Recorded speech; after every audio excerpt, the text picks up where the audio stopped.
Olá, eu sou o Thiago Coati e esse é o Larvas Incendiadas, um podcast de divulgação de estudos de gênero e sexualidade. A cada 15 dias, trazemos um episódio novo, sempre conversando com pesquisadores e pesquisadoras dos mais variados estágios da vida acadêmica para divulgar suas pesquisas. Nessa semana, conversamos com Rafaela Vasconcelos, que é doutora em psicologia pela UFMG e atualmente realiza seu pós-doutorado na Universidade Federal do Rio Grande do Sul.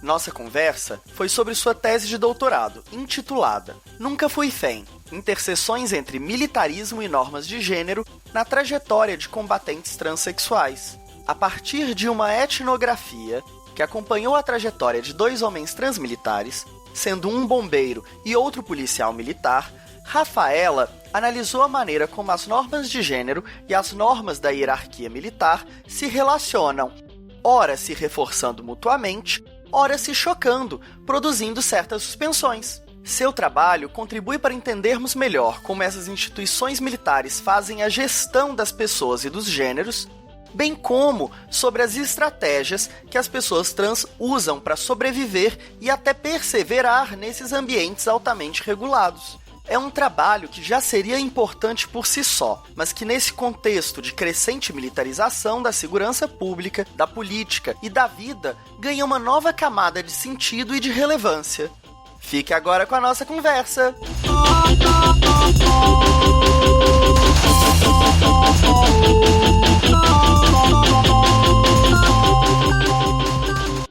Olá pessoal, eu sou Rafaela Vasconcelos, sou doutora em Psicologia Social pela UFMG, integro hoje o Núcleo de Pesquisa em Sexualidade e Relações de Gênero, o NUPSEX, da Universidade Federal do Rio Grande do Sul, onde eu faço meu pós-doutorado e também sou professora colaboradora no programa de pós-graduação em Psicologia Social e Institucional da URGS. Obrigado, Rafa, por ter aceitado o meu convite e estar aqui conversando com a gente. Rafa, antes da gente entrar na sua pesquisa, eu sempre gosto de saber um pouquinho mais sobre as pessoas e as trajetórias delas, como é que elas chegaram a se interessar por esse tema de pesquisa. Conta um pouquinho pra gente. Primeiro, eu não posso deixar de agradecer ao Coati pelo convite, pela oportunidade de matar saudades, das nossas parcerias em tempos de militância universitária. É um prazer conversar com vocês aqui do Larvas. Então, desde a minha graduação, eu integrei o NU, meu querido NU, Núcleo de Direitos Humanos e Cidadania LGBT da UFMG. Por ele, eu realizei uma série de pesquisas envolvendo questões trans. Nas nossas participações em eventos nacionais de militâncias trans, mais especificamente, como o Inclides, eu acabei conhecendo algumas militantes que haviam pertencido às tropas das Forças Armadas. Naquele momento, elas já estavam aposentadas ou reformadas, como os militares falam. Por volta de 2013, o NU começou a desenvolver pesquisas também no campo da segurança pública. E uma delas, em parceria com o Instituto DH de Direitos Humanos, aqui de BH mesmo, e financiamento da Senasp, nos levou a 5 capitais brasileiras. A gente estava investigando como que a Polícia Militar, a Polícia Civil e as guardas municipais eram formadas em relação à diversidade sexual e o combate à homofobia.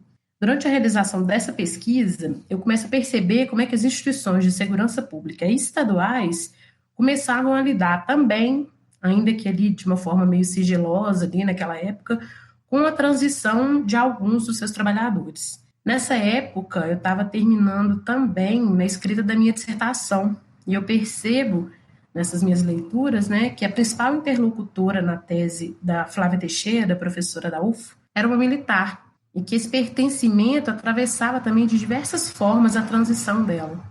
E que ela e muitas outras mulheres trans e travestis começavam a denunciar a expulsão ou a reforma compulsória das tropas militares em função de um diagnóstico de transexualismo, aí com muitas aspas.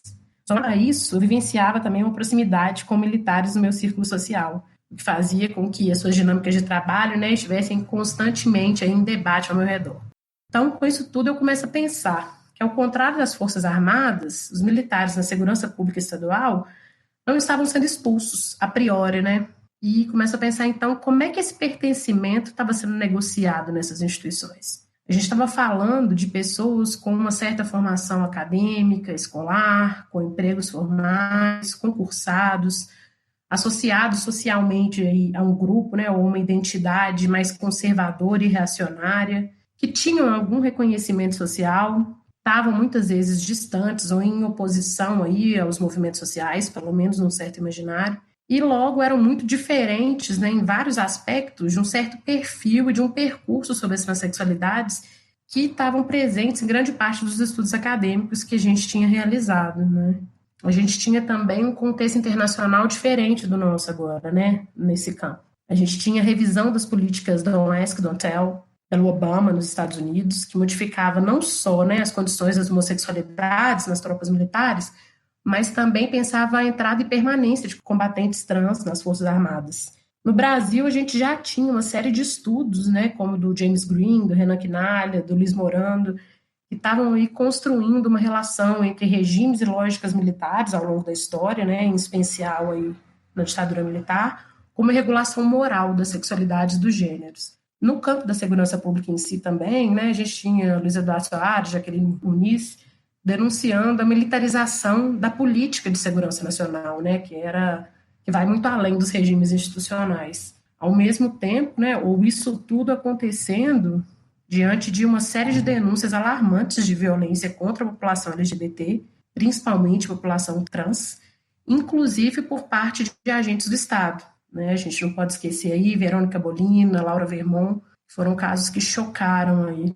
A tese poderia, então, contribuir com análise sobre alguns pontos de aproximação, né, entre segurança pública e população LGBT, mas a partir do relato dos seus trabalhadores dizendo sobre as dinâmicas internas. E então, assim, nessa relação entre militarismo, transexualidade, normas de gênero, o que mais especificamente que era sua pergunta de pesquisa, seu objetivo nesse trabalho, Rafa? A tese teve, então, como eixo central compreender as dinâmicas de gestão da diversidade sexual e de gênero no interior de instituições militares estaduais de segurança pública, mais especificamente dos corpos de bombeiros e também da polícia militar, através da trajetória dos seus profissionais transexuais. Eu queria compreender essa insurgência e permanência das transexualidades nesse meio, como, né, observando possíveis reconfigurações profissionais, mudanças de função, perdas de direito, perda de privilégio, perseguições, mas também as diferentes estratégias e resistências desses e dessas sujeitas para tornar essa experiência possível. Logo no início eu vi que não ia ser suficiente só conhecer essas trajetórias, né? Era necessário também mapear essa trama que configura as relações de gênero nesses espaços. Como as categorias de corpo, sexo e gênero, né, apareciam nas identidades militares e na gestão dessas tropas. Como é que as experiências das homossexualidades também e das transgeneridades eram concebidas no interior dessa instituição? A tese, de alguma forma, ia delinear também um regime de sexualidade atuando conjuntamente com o regime militar.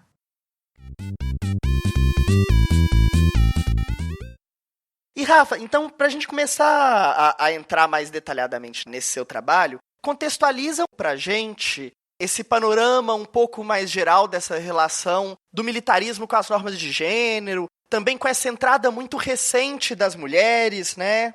Sim, antes da chegada, né, nas trajetórias trans, foi necessário na tese retomar ou compreender também que as instituições militares elas já lidavam com uma certa diferença desde a entrada das mulheres, para não falar aí, né, em todas as outras homogeneizações e apagamentos para a constituição da própria identidade militar. Vamos falar só da diferença de gênero aqui, de forma bem resumida. As mulheres chegam nos quartéis, né, de forma mais consistente a partir do final da década de 80 e início de 90, no contexto das políticas de humanização das instituições militares, logo após a ditadura militar.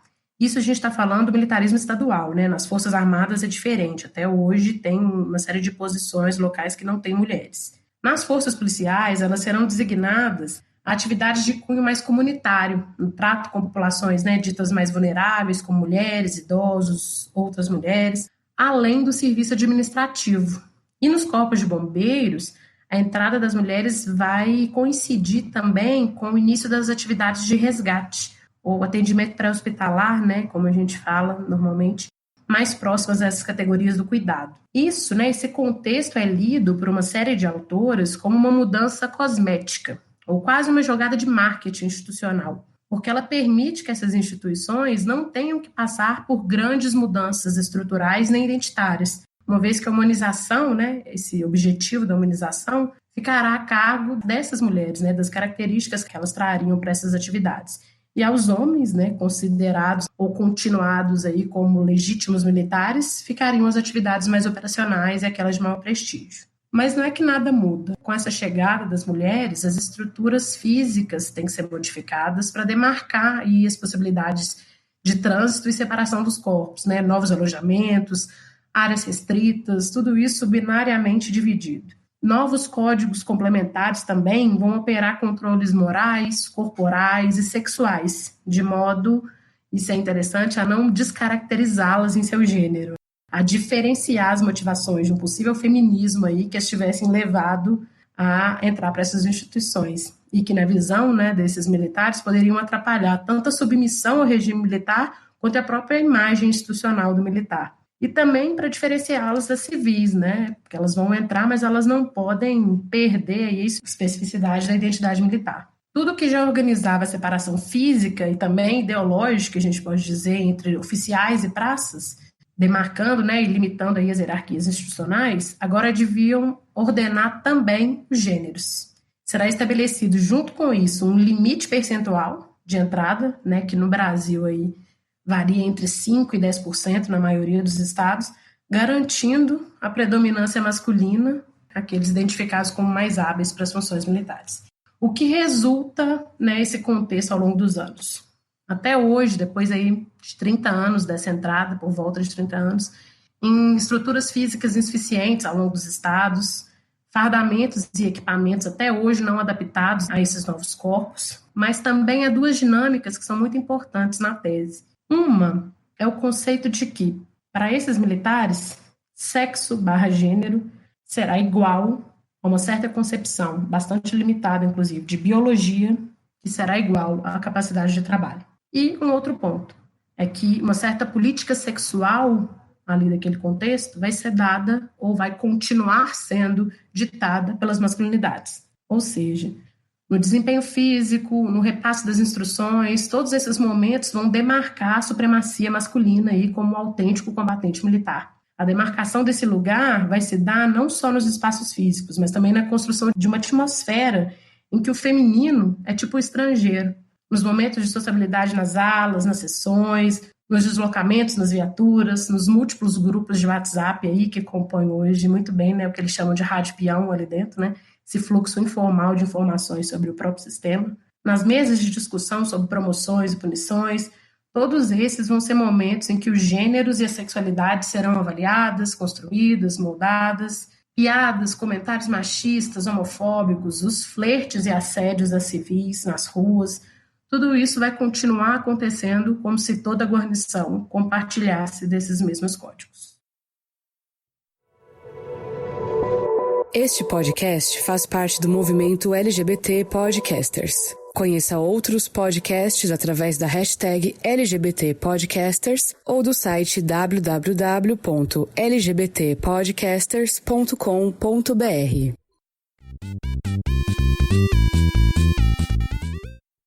E nesse contexto altamente generificado e altamente hierarquizado, que você vai acompanhar a trajetória de algumas pessoas trans, mais especificamente 2 homens trans, e entender um pouco também como é que se dá esse processo deles de adaptação, de construção, tanto de uma identidade masculina quanto de uma identidade também militar. Conta um pouquinho pra gente sobre isso. Sim, vamos falar um pouquinho então das trajetórias, né, desses 2 militares que eu acompanho mais especificamente. Tem uma frase na tese que eu gosto, que eu acho que resume um pouquinho isso tudo, que é: onde tudo tem seu lugar, as transexualidades representavam muitas vezes o lugar nenhum. Por isso aí que esses meus interlocutores vão passar um pouco. Então, entre 2014 e 2018, eu acompanho a trajetória do João, que é um oficial do Corpo de Bombeiros, e do Francisco, que é o integrante do Corpo das Praças na PM. São nomes fictícios, obviamente. De forma mais extensa com o João, eu acompanho a identificação com as transmasculinidades, a afirmação dele no quartel em busca dessa nova inscrição de gênero naquele espaço, até a conquista do reconhecimento jurídico dessa demanda que viabilizaria oficialmente esse novo registro ali dentro. Com o Francisco, de forma mais pontual, mas também importante porque nos permite observar as negociações para a vivência das masculinidades, que ainda naquele período não tinham sido anunciadas oficialmente no contexto do trabalho.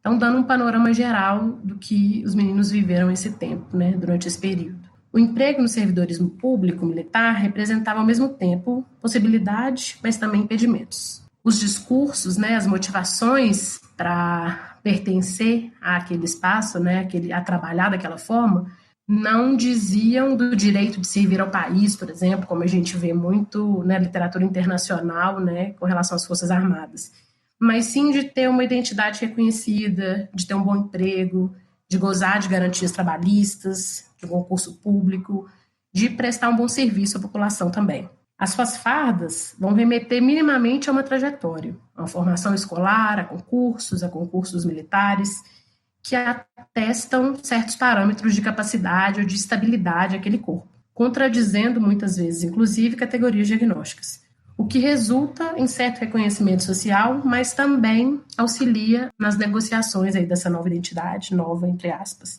com as famílias e com os relacionamentos amorosos, por exemplo. Com certa estabilidade financeira, ao contrário da condição de muitos transexuais no país, um rearranjo em suas prioridades permitiu a João, por exemplo, ter acesso a equipes multidisciplinares em saúde na rede privada, psicóloga, psiquiatra, nutróloga, endocrinologista, e seus respectivos laudos, assistência jurídica particular, viagens, cirurgias. Francisco, já inscrito no círculo de menor remuneração, né, nas praças, assim como muitos outros transexuais no país, aguardava a possibilidade de cirurgia, no caso, mastectomia masculinizadora, em um programa do processo transexualizador do SUS. Porém, ele tinha acesso a toda uma rede de saúde militar, né, para realizar exames e outros acompanhamentos médicos rotineiros. As negociações com as instituições, para os dois, vão passar por uma relação entre corpo e tempo. Acompanhamos quase que um período de guerra fria aí com as profissões.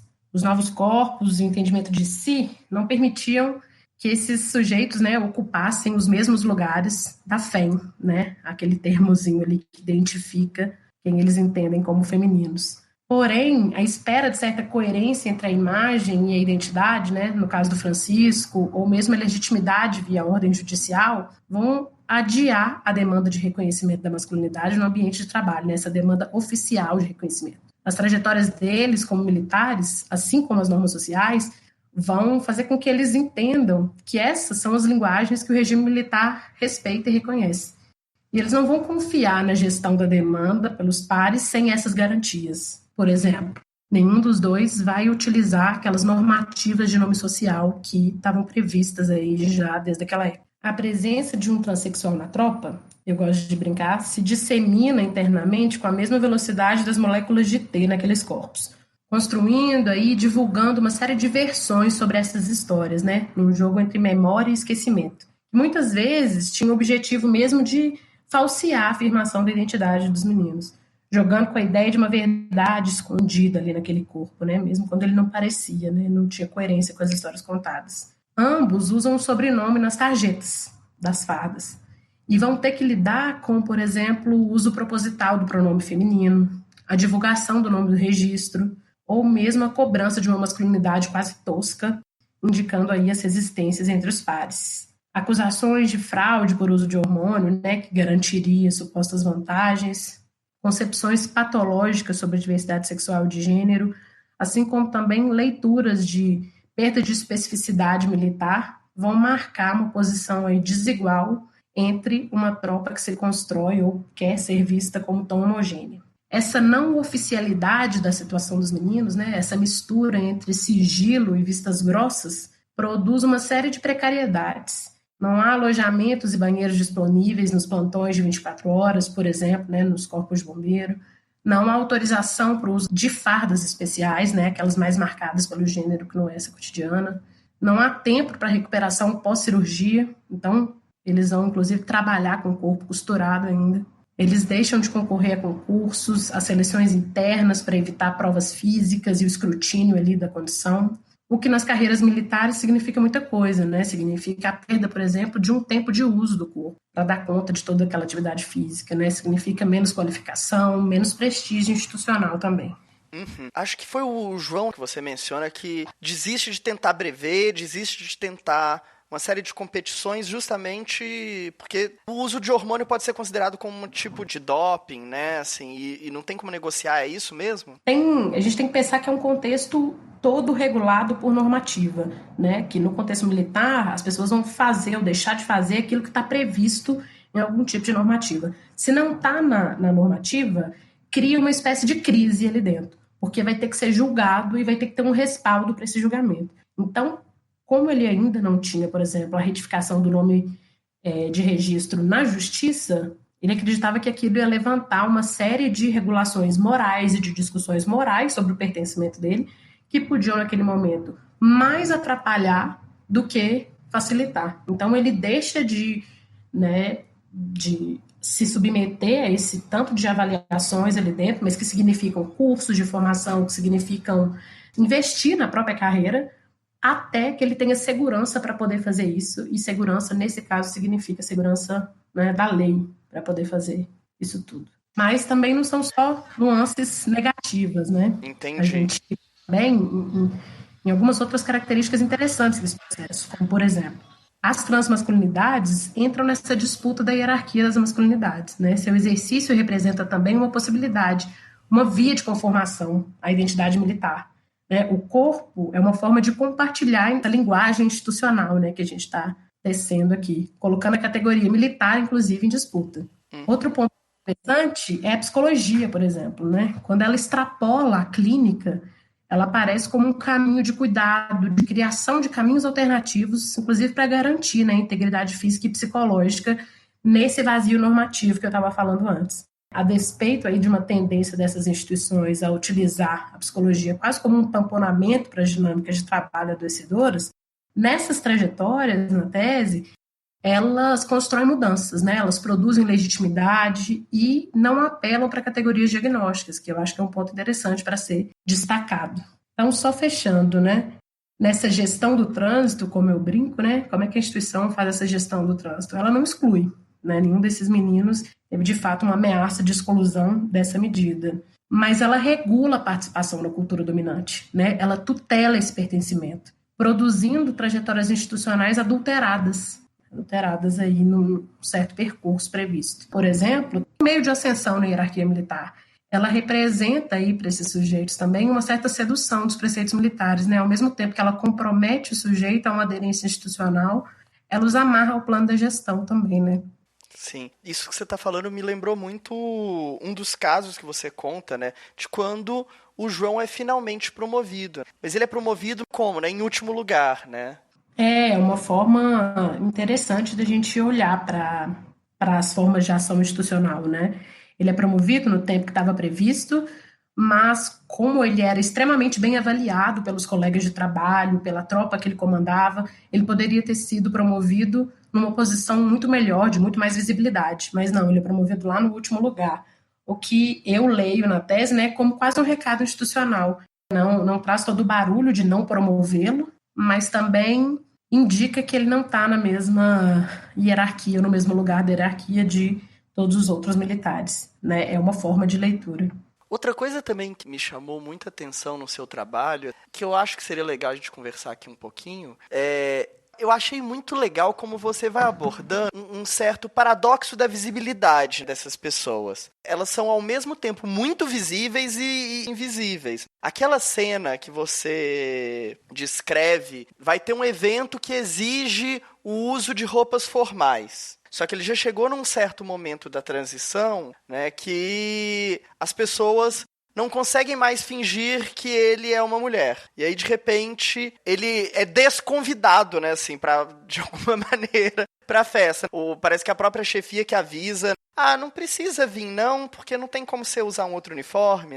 Mostra aí um paradoxo da visibilidade muito grande, né?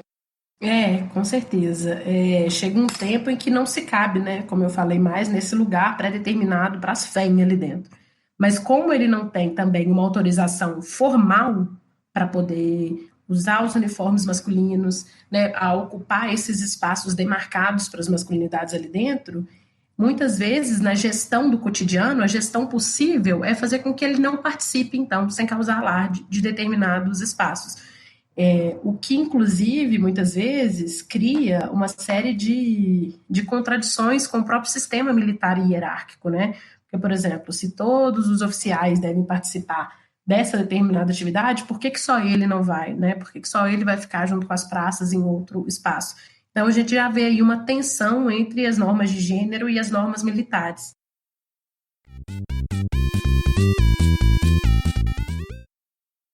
E essa tensão, Rafa, pelo que você analisa, assim, em alguns momentos, ela chega inclusive até a suspender a eficácia de uma ou outra norma, né?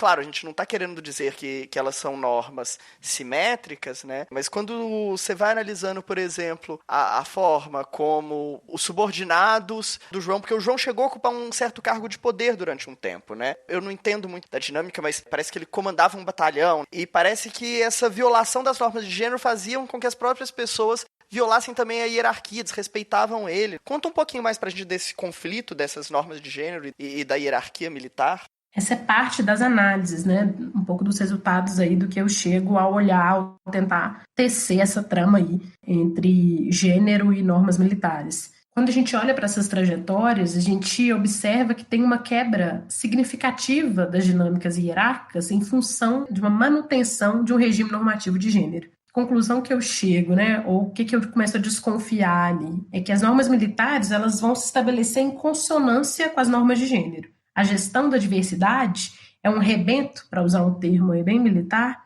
pois obriga o sistema a desrespeitar os próprios preceitos, né, hierarquia e disciplina em primeiro lugar, em favor da manutenção de uma certa ordem heteronormativa, né, e a gente poderia dizer cis-heteronormativa também, ou seja, também as próprias normas sociais. Logo, nesses contextos militares, né, ou para sujeitos militares, a defesa da norma sexual é a defesa do próprio sistema. Quando esses sujeitos, esses agregados entram, eles desorganizam o sistema dessa forma, fazendo com que a norma militar ela não pode se produzir como total, né? Ela não pode se promover de forma totalitária, porque ela tem que ser revista para poder manter uma certa normativa de gênero. O que nos faz pensar também que a própria identidade militar ela tem um caráter performativo, né? Ser militar não é algo que na verdade, é algo que se faz, né? Não é algo que se é por si só, né? Se constitui a partir aí dessa matriz ficcional, ganha materialidade e substância no seu fazer continuado, nesse exercício cotidiano aí de símbolos, de reiteração desse conjunto de normas, mas não é natural, não tem uma relação necessária, indispensável e até orgânica aí com a atividade que ela, né, realiza e com o próprio regime. Um outro ponto, Guati, que não era o foco da tese, mas atravessou a pesquisa de forma tão contundente que eu tive que começar a falar sobre isso, é sobre o assédio no contexto militar. Ele está muito presente, né, tanto nas trajetórias dos interlocutores, mas também, principalmente, na estrutura do funcionamento da caserna, né? Ele ajuda a organizar os corpos e os sexos na forma como eles estão organizados hoje em dia. O assédio tem uma função pedagógica, de tirar o ranço de paisana, né? É uma expressão que eu uso, na verdade, para poder dizer um pouco sobre o que os cursos militares eles produzem, né? Tem uma fala muito comum nesse contexto, é que os cursos militares eles estão mais preocupados em tirar o ranço de paisano, né? Ou seja, aquilo que... todas aquelas marcações do mundo civil, do que, de fato, preparar efetivamente para várias atividades que vão desenvolver depois. E eu acho que o assédio funciona nessa manutenção quando ele vai distribuir esses sujeitos todos que foram formados, teoricamente, para compor uma homogeneidade, né, a homogeneidade da tropa. Na verdade, o assédio vai revelar que não é bem homogêneo assim. Que para mulheres a gente vai ter um lugar muito bem delimitado, que elas vão ser constantemente testadas, que as punições sobre elas vão ser diferenciadas, que elas vão poder se formar, né, se qualificar, ou mesmo trabalhar em determinados lugares que, na lógica institucional, sejam seguros para elas, ao mesmo tempo. Né, esse assédio vai funcionar também aí como uma previsão, um acordo do nosso. Para ser militar, em alguma medida, você tem que saber que o assédio pode acontecer. O que é contraditório se a gente pensar que não tem mecanismos, por exemplo, formais de denúncias específicas para assédio sexual. Apesar de estar constantemente no relato das entrevistadas, né, porque na tese eu não entrevisto só os militares transexuais, mas pelo contrário, eu entrevisto aí uma série de outros militares para poder tentar entender essa dinâmica, além de fazer uma inserção etnográfica aí durante esses 4 anos também. Por um lado, não me surpreende, né, Rafa? Se a gente for lembrar dos estudos clássicos de masculinidade, do Daniel Weltzer-Lang, eu esqueci o nome do texto, mas ele já fala nessa construção da masculinidade a partir dessa figura, dessa metáfora que ele chama da casa do homem. E que a cada entrada em um novo cômodo é marcado por rituais bastante violentos, que uma vez que você entra, você reproduz também a violência nos novos, né? Então, assim, ver essa violência, essa presença do assédio ali, inclusive como um organizador do espaço e um organizador das normas de gênero, não me surpreende. Me surpreende o grau que isso é normalizado. E a frequência como isso acontece, sabe? Assim, acho que isso foi o que mais me chocou. A normalização ao ponto disso se... Isso definir trajetórias, né? Definir trajetórias ali dentro, né? Do que você pode, do que você não pode fazer. Você vai ficar 25, 30 anos trabalhando, por exemplo, só no serviço administrativo, porque é perigoso sair com uma tropa só masculina, né? Como que uma instituição que tem, né, oficialmente os dois gêneros pode permitir que isso interfira de forma tão significativa nas trajetórias profissionais, por exemplo? Né? Sim. Não, e isso influencia tanto homem quanto mulheres. Claro, de forma desiguais, óbvio que para as mulheres e para as pessoas trans que estão aí nesse não lugar, né, as FEMs, termo do campo, né? Na verdade, o uso do termo FEM aí no texto, né, eu até coloco que eu estou fazendo coro a uma reapropriação que as militares, né, as mulheres militares têm feito desse termo que foi usado durante tanto tempo para marcá-las, né, de forma depreciativa no contexto militar, né, tinha o militar padrão, que sempre era homem, e tinha as FEM, que era quase meio militar, né, e elas começam a ressignificar esse FEM e falar, não, olha, ser FEM é trabalhar também, é trabalhar muito bem, e começam a fazer todo um uso subversivo desse termo. Então, fazendo coro aí esse uso delas, eu também coloco em várias partes do texto. Assim, só para eu terminar meu raciocínio, porque isso afeta de forma, de novo, não simétrica, mas todo mundo, todo o corpo, assim, de militares, afeta os homens, que são obrigados a se submeter a isso, a fazer, pelo que você conta lá, muitos ingestão de hormônios e frequentar um tal de doutor morte, né? Para poder ficar mais forte, produzir corpos que são irreais e se adequar, muitas vezes, talvez até pagando altos preços para se tornar um militar padrão. Sim, com certeza. É interessante para a gente pensar a própria forma como a transexualidade é concebida nesse contexto também.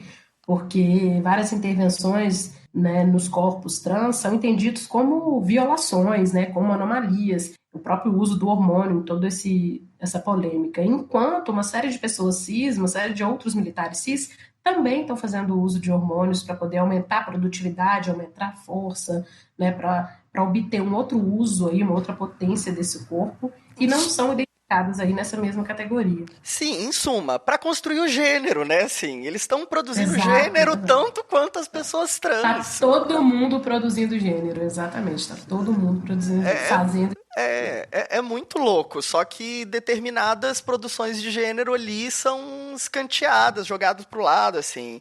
Ou às vezes até, assim, recompensadas, né? Esses homens trans também são recompensados algumas vezes se conseguem reproduzir essa masculinidade hegemônica. A norma tem essa dupla função. Sem dúvida.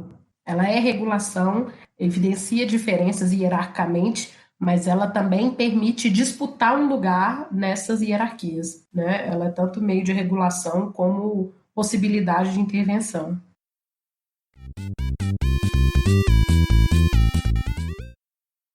Eu sei que está fora da sua tese, e inclusive, se você não quiser, você não responda, eu corto essa parte. Eu fico pensando também, assim, sobre as mulheres trans e travestis dentro do corpo, que eu sei que não foi seu foco de análise, né? Mas de como talvez... Porque o próprio João cutuca isso, se não me engano, ou é o Francisco. Pelo menos eu tô indo em direção à construção de uma identidade padrão, que é a masculinidade, né? Assim, se eu tivesse construindo um corpo feminino, seria outra forma de relacionamento da instituição comigo, né? E provavelmente eu pagaria um preço maior. Você pode nos falar um pouco como é que funciona isso, assim, mesmo sabendo que não foi o foco da sua pesquisa? Sim, se a gente pensar, as pioneiras nessa interseção aí entre contextos militares e transexualidade foram as mulheres transexuais e travestis nas Forças Armadas. E elas enfrentaram um sistema bem pesado, né? Se a gente pensar que o regime militar, a forma como o militarismo se materializa nas Forças Armadas, é ainda mais normativo ou tem contornos ainda mais violentos em alguma medida nessas instituições. E conseguiram negociar, ou tiveram que negociar aí com uma demanda médica também muito pesada, né, de enquadramento dessa categoria enquanto uma psicopatologia.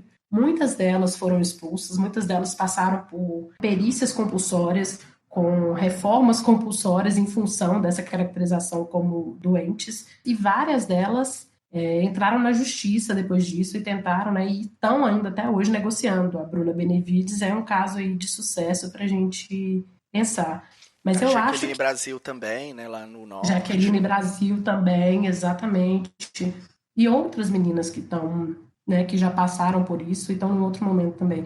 Eu acho que mereceria uma pesquisa própria, inclusive, porque são instituições que têm uma outra dinâmica, né, não atendem o público igual polícia e bombeiro, mas que também têm um outro lugar, né, isso. Elas estão, ao contrário dos transexuais, né, dos militares que a gente conversou nessa tese, elas estão indo na contramão, vamos dizer assim, da identidade profissional militar.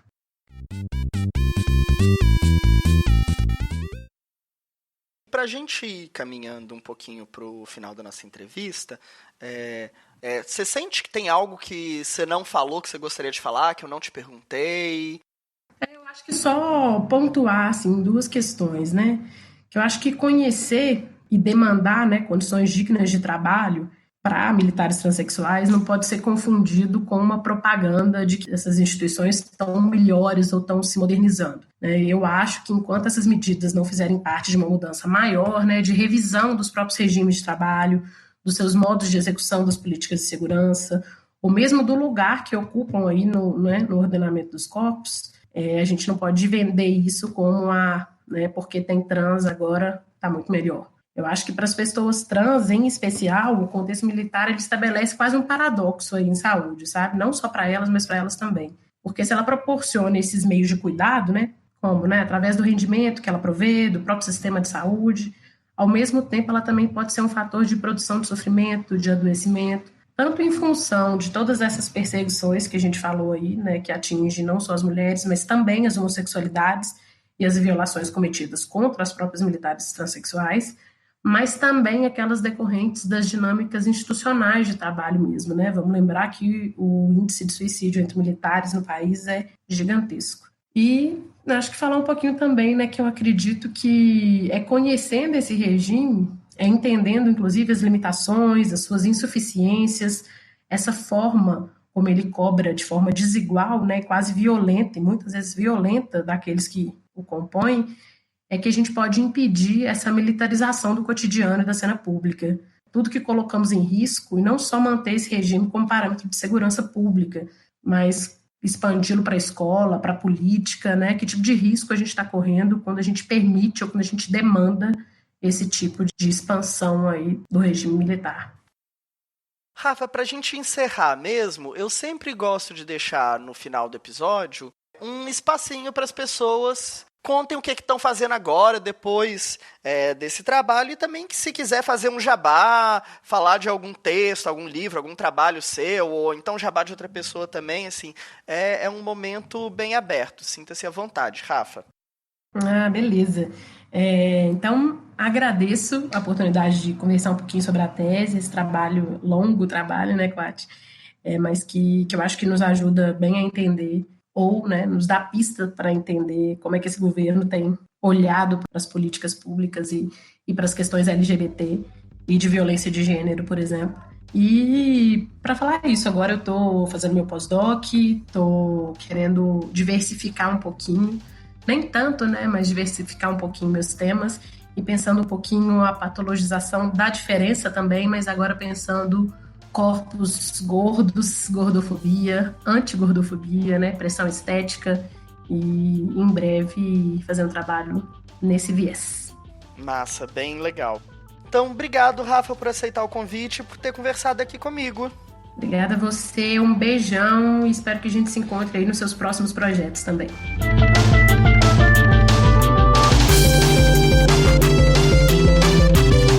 Esse foi o Larvas Incendiadas, um podcast de divulgação de estudos de gênero e de sexualidade. Se você gostou desse nosso episódio, manda um feedback no Twitter, no Facebook, no Instagram ou outra rede social. Considere também nos apoiar financeiramente pelo apoia.se/incendiadas. Você pode apoiar com doações mensais a partir de R$1. Como você já deve saber, o Larvas faz parte do portal Desaprender, uma rede que agrega diversos podcasts sobre educação. Não deixe de conferir o nosso portal e os podcasts parceiros. Todos nós estamos disponíveis em todas as principais plataformas de podcast. Compartilhe com amigos e amigas e até o nosso próximo episódio.